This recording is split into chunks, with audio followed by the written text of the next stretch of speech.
So yeah, a furry comic. What a way to start off season 2. I can tell this is gonna be painful. I mean, is there any doubt at all? Look at this, the comic's very own Wikipedia. Now, I'm not trash-talking it because it has one. In fact, I think it's cool when a comic has so much depth that it can have its very own Wikipedia. But just the very first line, you should understand my troubles with this. Two Kinds is a popular webcomic created by Tom Fishback. Who writes in their own wiki that their stuff is popular? I mean, what if it was shit? Would they write, Two Kinds is a shitty webcomic? Also, continuing downwards, Two Kinds takes place in a world conflicted with racial tension, primarily between the human-like humans. You don't fucking say! The humans are human-like! Next you're gonna say water is wet and Minecraft is addictive.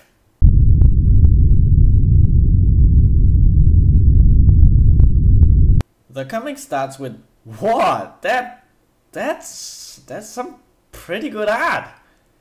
Okay, given that he looks like a giant here according to the trees, but otherwise it looks really great. Anyway, we meet Trace, a young boy who is suffering from the worst storytelling condition in the world. Now audience, join me in this little quiz. What condition is he suffering from? A. Amnesia. B. Diarrhea. C. Narcolepsy. If you answered B, then you're right. No, not really. Of course it's amnesia. I'm gonna do one of the worst things you can do on YouTube now. I'm gonna try and lecture you. When being introduced to a new world in a story, you usually need a medium. That medium is one who is unfamiliar with the new world. So as he or she gets introduced to it, you too get introduced to it through the medium. Think about Dragon Ball for once. Everyone should know about this classic. Everything in the universe is introduced to Son Goku, who doesn't know anything because he grew up in the mountains. Or Harry Potter, where Harry doesn't know dick about the magical world. It's a classic way to introduce people to a new universe so you're not left going, the fuck is this? The fuck is that? The fuck is she? Why is he yellow? Why the fuck is the Senju? And why do I want to punch it? So why do I mention this now? Well, mostly to prove I'm not just some random dude who sat his ass down and started talking about webcomics. But also because the most used and lamest way to do all of this is by giving the character amnesia. It's like how to tell a story 101. Anyway, Trace wakes up and before he even gets to gather his bearings, he hears a yell for help and runs to rescue whoever is in peril, and it's a Chika lady thingy. In this universe, a furry is known as a Kadron. How do I know this?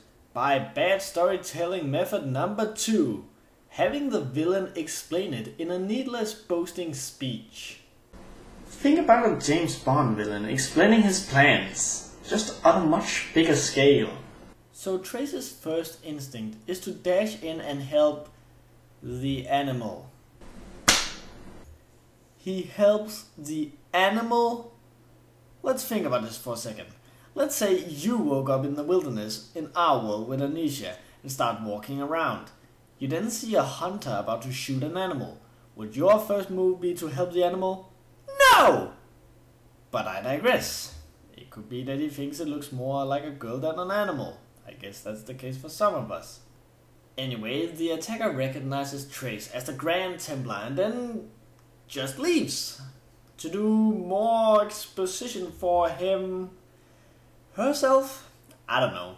And here again we see questionable storytelling.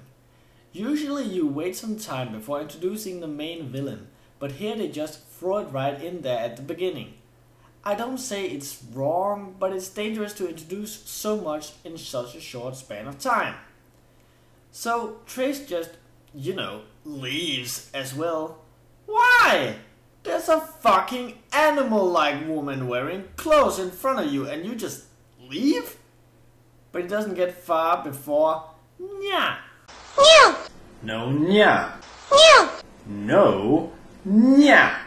Nya. Fucking nya. Nya. Okay, I fucking get it.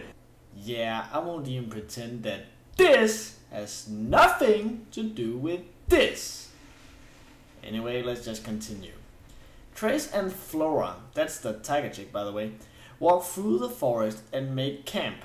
That's when we realize that Flora can gasp talk. Of course she can. Who did you think screamed for help just before? The fucking Pope? I'm just gonna skip ahead here, otherwise there's no way I'm gonna sum all of this up before summer. So Trace enters the city and Flora stays outside, seeing she's not all that welcome. And here Trace meets his girlfriend, sister-in-law and friend who immediately pick up on Trace's amnesia. I guess you could say that his memory didn't leave without a trace.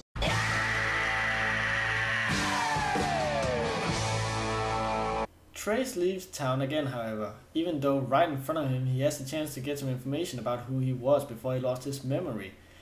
They even say that. Talk about getting sidetracked easily.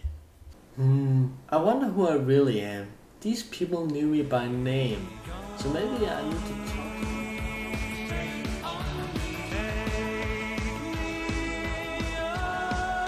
In short, as you probably can tell, the story isn't told all that way. It clings to a lot of different cliches and seems to want to hurry a little too much at some points. Plus, there's this one thing that I simply can't stand. These text boxes, that usually are used to let the reader know where we are according to the last scene, are completely misused in the story. The first times you ever see them, they actually refer to a fictive time, in other words, a dream. So you actually believe that it happens, and the next time you see the character in question, they've simply moved on, which gets horribly confusing when some people die or have sex during these dreams. A fucking tiger? A fucking tiger?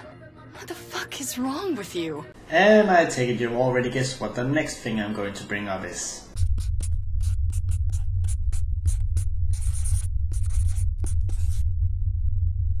Ah yes, the sex. No furry comic would be complete without it. In case you're new to this show, here's a quick recap. I made myself widely unpopular in my first furry comic review, where I stated that I hated furry comics because I'd yet to read one that wasn't horribly written, centered around sex, or both. Which is why I first bring it up now, so I at least got you to realize I didn't prematurely judge this comic. I gotta admit at first I was intrigued. I mean, normally furry sex comics are pretty fast about breaking it to you, what they're trying to sell to you. Which more times than not seem to be boobs with fur on it. Yay! But Two Kinds took it nice and slow, which made me think that it was going to be a sober, non-sex webcomic about furries. Boy was I wrong. Can you say undertones? No really, that was your cue to say it. There are so many sexual undertones in this that it can easily be labeled as softcore porn. Seeing that Trace is such a stud muffin, I know, everyone wants a piece of his Templar ass.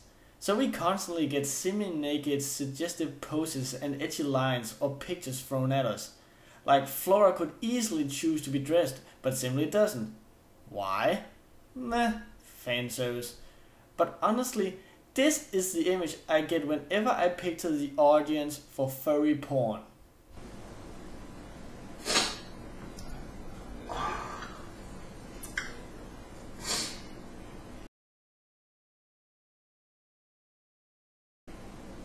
I'm gonna fuck that. But don't get me wrong, the art isn't all about the sex. As a matter of fact, I really like the art despite of this. There's no doubt that the artist has taken great inspiration from manga, and it really has that manga feel to it. Sometimes a little too much. I don't know if it's just me, but all that kawaii bullshit is really not my thing.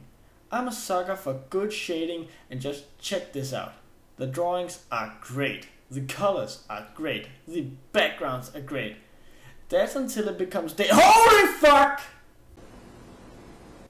Now, the art gets better, so I won't pick on this, but it was really a change in quality when I first read it. Anyway, the proportions are great, the backgrounds are great, the design is interesting, and it's just, I don't know, nice to look at. Except when shit like this happens.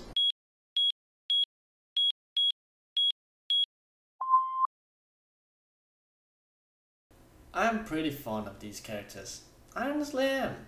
I mean, you get what makes them tick. Some are hyper, some are shy, some are sulky, and so forth.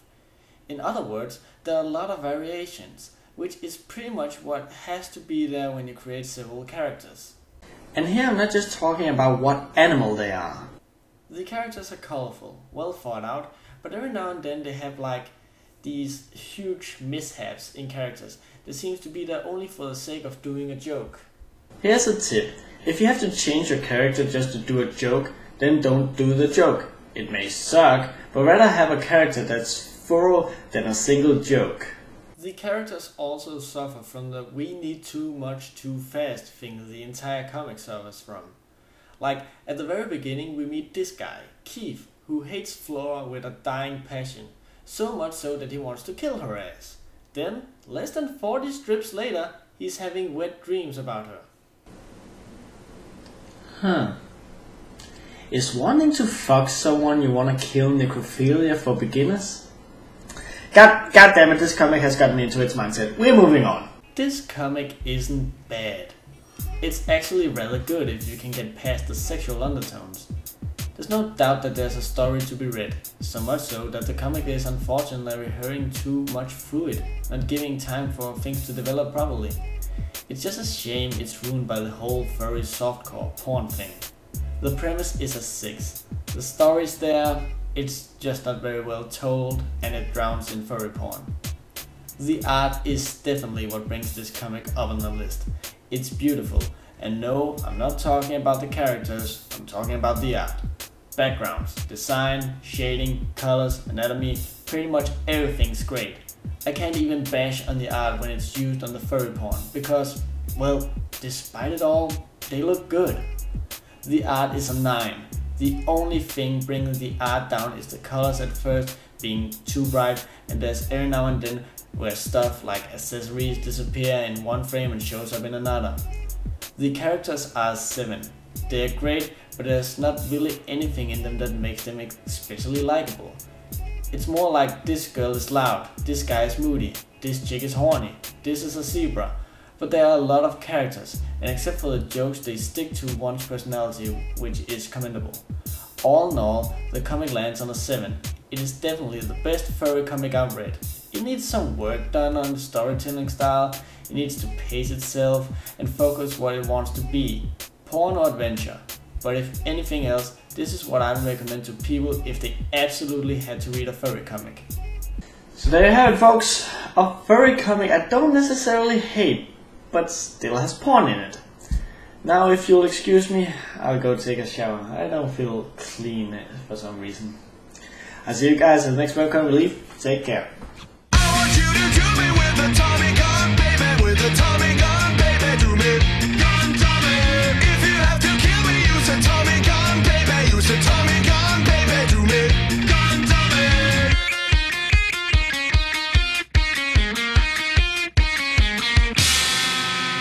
There ain't no use appealing, your justice will prevail. This time I must be punished.